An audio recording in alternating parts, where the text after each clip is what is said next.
High, এটা হচ্ছে আমার ওয়াটার কালার ব্রাশ কালেকশন। আজকে ওয়াটার কালারের ওয়াশের অনেক টেকনিকের মধ্যে থেকে খুব ইজি একটা টেকনিক নিয়ে কথা বলবো আর খানিকটা ফর্ম নিয়ে।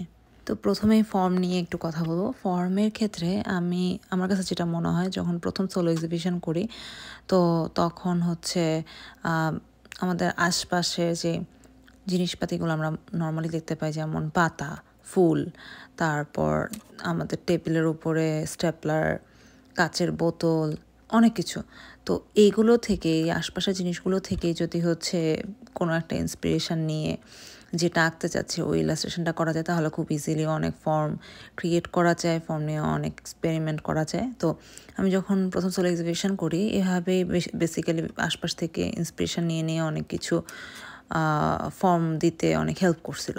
তো এটা করার টাইমে আমি হচ্ছে বেসিক্যালি কুইনের সিরিজটা কন্টিনিউ করতেছি। তো ওই সিরিজে হচ্ছে আমি যখন আরেকটা ইলাস্ট্রেশন করব চিন্তা করলাম, বেসিক্যালি অনেকগুলো ইলাস্ট্রেশন হচ্ছে আমি স্কেচবুকে অনেকদিন ধরে করতেছিলাম।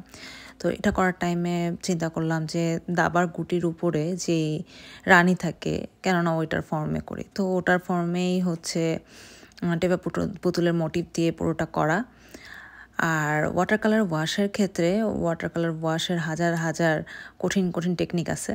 তো আমার কাছে মনে হয় এটা খুব সহজ, যে এত কি কালার দিব এটা নিয়ে অনেক বেশি চিন্তা ভাবনা করতে আমাদের যেটা হয়, কালারটা শুকায় যায় আগের লেয়ারের অ্যান্ড পরের লেয়ারটা আর বসে না।